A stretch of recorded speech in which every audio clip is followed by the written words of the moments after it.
Welcome to Everything Wellness with Army. Thank you so much for joining me in today's podcast episode as we talk about toxicity and how it affects your overall wellness. So, what is the definition of toxic? Poisonous material capable of causing serious injury or death. Let's start with environmental toxins. Lead could be found in house paint or in tap water. Mercury in dental fillings and also house paint.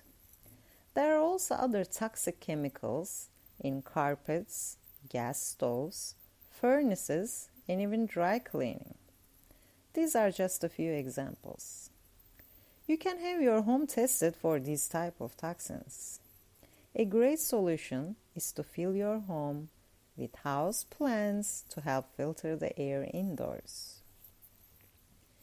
An EPA study of air in 6 United States cities found that certain airborne toxins can be up to 500 times more concentrated indoors than outdoors. Okay, let's dig deep and look around the house. Let's see what else we can find. Air fresheners. It's best to avoid all spray products and choose solid air fresheners made with plant-based scents. Cat litter. Best to pick a cat litter made of natural ingredients. Laundry detergent. Vegetable-based detergents or laundry soap are best choices. Makeup, natural and plant-based cosmetics are also your best options. Some other things we could also add are shaving cream, toothpaste, weed killer, hair dye, flea collar for your pets, and the list goes on. Always good to choose products by reading the labels and picking the natural products over chemical-filled ones. Shopping consciously makes a big difference. There are a few very simple steps you can take to keep toxic chemicals out of your home. Remove your shoes before going inside your house. You can also use a doormat. Have your carpets steam cleaned and replace the old carpets. Dust around the house often. Have house plants to clean the air inside your house. As an example, snake plant is a good house plant that cleans the air. Every day open your windows and let fresh air in. If you're using gas appliances like a gas stove, open a window when you're cooking. To prevent mold in your house, clean showers, tubs, and cabinets once a week. If you think you need more help with air quality, you can get an air filtration system. Also, water filtration system is great removing compounds that are harmful to you. Use BPA-free or glass containers. We covered some of the toxic compounds around the house, but what about the food we consume? Let's take a look at food additives. The most common categories where food additives can be found are usually packaged and processed products. Like the ones you go, put money in the machine, you get a package of, cookies or potato chips. So let's give a few examples. Soda, sports drinks, bread, noodles, processed meat, ready-to-eat cereal, potato chips, baked goods, ice cream, diet drinks, and candy. When you're at the supermarket, if you start reading the labels, you would be amazed how many chemicals are added to the food you buy. If you try to read them out loud, it is very hard to pronounce them. So the question here is, would you consume these products full of chemicals you can't even pronounce nor have any idea what they are. These chemicals added to your food for a variety of reasons, to have a longer shelf life and or to enhance the taste of the product. I would suggest to shop consciously. If you don't know and cannot pronounce the ingredients, it is best to purchase a different product, most probably a natural one. When it comes down to eating fresh fruit and vegetables, it's always good to go for organic option rather than the genetically modified version. If you ask, what does genetically modified mean? GMOs, genetically modified organisms in which the DNA has been altered in a way that doesn't occur naturally. Instead of going through a natural process, GMO seeds are bred by biological engineers and which is called genetic engineering. So if we talk about GMOs, some of GMO crops grown and sold in the United States are corn. So you could also include corn syrup, corn oil, soybean oil, potato, cotton, canola oil, sugar beet, you could also include in that the sugar you consume every day, apples. Also, these GMO crops, like corn, are used for animal food. There is a list of bioengineered food available on the U.S. Department of Agriculture website. If you're interested, you could just go take a look. I personally like to consume organic fruits and vegetables, and I like to eat fresh food. Organic produce is regulated by USDA. Organic produce cannot be treated with conventional pesticides and need to be grown in pesticide-free soil. For these reasons, organic fruits and vegetables have much lower pesticides residue. I usually recommend my clients to eat fruits for snack, but if they choose to, they can also get a pack of potato chips. When you're trying to eat healthy, that doesn't mean you'll never eat and enjoy the snacks you like. It's just you need to pick a brand with no additives and it's natural. Nowadays, there are many companies offer healthy snack options, different varieties to choose from. When you're washing your fruits and vegetables, I suggest to use water mixed with vinegar. When you use this mixture, you can get rid of any residue pesticides that's left on. If you consume meat, dairy, or fish, I would highly recommend to choose products which are organic and natural. More than 95% animals used for meat and dairy in the United States eat GMO crops. I would also suggest to consume hormone, antibiotic-free, organic meat and dairy products. Grass-fed for meat products and wild caught for fish are the key words you need to look for when you're shopping. I went over many things about this subject briefly. I invite all of you to do your own research and make your own verdicts. There are many websites that you could go on. You could just search what are GMOs, pesticides. Just do that little research when you go for shopping. Just read the labels, see how many chemicals that you see, and try to figure out what they are. There's food colors. There are many chemicals that I cannot pronounce. I would like to see you try. And I personally do not like to consume anything that's not natural. So let's say You have to work overtime, you're at work, the only option is the vending machine that you could also, grab a pack of, let's say, potato chips. And you see two brands over there, which I'm not going to give brand names. But if you read the labels, or if you've already been eating that specific brand for a long time and you know what's in it, right?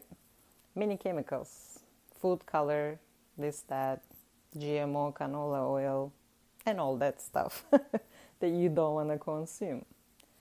And then you pick the other one. It says oil, potato, salt, and whatever other spices. So which one makes sense to you to consume? To me, the one that's natural, which doesn't have any other chemicals in it or colors. If I could tell you a little bit of myself, back in the day, when I used to work in a company, like when you're doing a desk job, sitting for a long time, you end up snacking. Like as you're working, typing stuff or doing other things, I think it becomes a habit and you start snacking and you just keep going to the vending machine. Oh, I'm craving some sweet, savory, salty, some chocolate, some this, some that. It's not good, right? It's not good. All that stuff that you consume, all the chemicals, that is not good for you.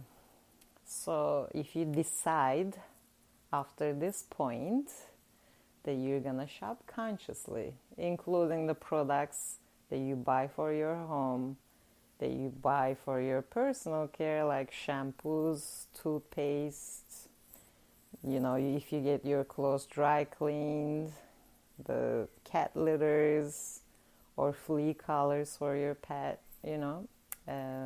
try to go for the natural ones.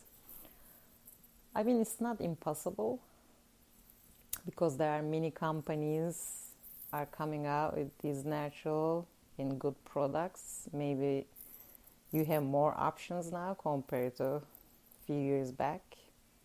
So if you just, put some energy and effort and do your research and make maybe a list of products and companies you rather do business with, where you spend your money. It's also important. So the more you support those type of companies, maybe it's little companies, but you purchase their products which are natural and good for you, you help them out too. In this way, you won't feel bad spending your money on a product or any food product, any household product, any personal care product, or any product for your pets that is not a waste, nor is it harmful to you. So it's always to be good. It's always good to be conscious. And other than that, I would also like to talk about toxic people, right? There are toxic food, there are toxic stuff that's in our house, in the stores, in places we work, and there are also toxic people. So what is the definition of a toxic person? A toxic person is anyone who is abusive, unsupportive, manipulative, someone who brings you down. So as you pay attention to your environment and the food you consume, you also need to pay attention to who you let in your life. Do you have people in your life who are control freaks, energy drainers, drama magnets playing victims, or jealous and judgmental? If your answer is yes, then it is very important to distance yourself from these type of toxic people. We all have that one friend, a coworker, or a loved one with these negative traits. But it's in your hands to put boundaries, or if you choose to, distance yourself. How you feed your mind and heart is very important to live a healthy life. When you're around people, pay attention to how they make you feel. Look for the red flags. If that same person always puts you down, lies to you, or tries to manipulate you with any type of emotional and verbal abuse, these are your cues to consider. Maybe you're in a situation, the person always needs your help, always calls you up. Oh, I need the help about this. Oh, I have this problem. And you're always there. You're always the one who gives, and they're always the ones that are taking, right? As we all know, healthy relationships involve give and take. If you offer sport, you need to receive the sport too, correct? It's give and take.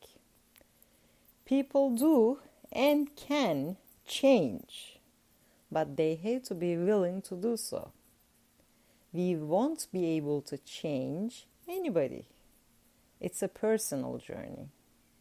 We can offer compassion and kindness, but they need to do the work in order to change. If you think about it, just to change your own habit, right? It's a big task. Imagine trying to do that to another person, to somebody else who's not ready nor willing. So how can you, it's like it's hard for us, for ourselves to change something about ourselves. And to me, it's not possible. What is possible? You could be kind, you could have compassion, you could try to help that person, but at the end, that person needs to realize that he or she needs to change, right? It's a personal journey. They need to take a step. They need to decide, okay, these are my negative sides, these are my positive, and when I behave like this, I hurt the people around me, so I should stop this. It's as much as we care and we love these people, but there has to be a limit when it's taking a toll on you. And when you feel you're taken advantage of, there has to be a limit. You need to put boundaries. Like how, for example, you care how you look, right? You care about what you eat. You want to be healthy. You also have to care about what you consume daily. What does that mean? Yes, you consume food, but you also consume all other things. You watch the news, you read the newspaper, you read articles, you watch YouTube videos. There are many other things, social media, Instagram, all that stuff. You're constantly exposing yourself to all these different kinds of stuff coming to you, And you have to be picky. You have to be picky on who you listen to, what kind of knowledge you expose yourself, what kind of people you are surrounded with. Are they always taking without giving? Are they draining your energy? They're so pessimistic and negative, and always complaining. Or are they control freaks? They always have to be in control about the conversation, where to go, what to eat. These are also not healthy in our lives. Just like the products you pick to buy, just like the food you pick to consume, it's in your hands, right? So I also wanted to talk about this because I think this is a very big part of living a healthy life. Because when you're around these type of people, or you consume food full of chemicals, Or if you live in a house, it's full of chemical stuff constantly poisoning you. That's affecting your well-being in every way. Toxicity, stress is toxic. People who are draining and keep giving you stress constantly is toxic. So you could buy the right products, right? You could open the windows every day, let the fresh air in, clean your tub shower every week, eat good natural organic products. But if you constantly expose yourself to negative stuff, meaning like negative people, negative videos, news, and whatnot, and negative people constantly around you and picking in your brain, that's not good for your well-being. That's what I'm trying to say. So they all go hand in hand. Balance. If you see somebody is constantly draining you, putting you down, it's trying to control you, manipulating you, now, it's time to do something about it, right? It's up to you how you go about it, but it's good to be aware. Just, watch for the red flags. So be kind to yourselves, and thank you for joining me in this week's podcast episode. I wish all of you a great week, and I will see you next Monday. Take care.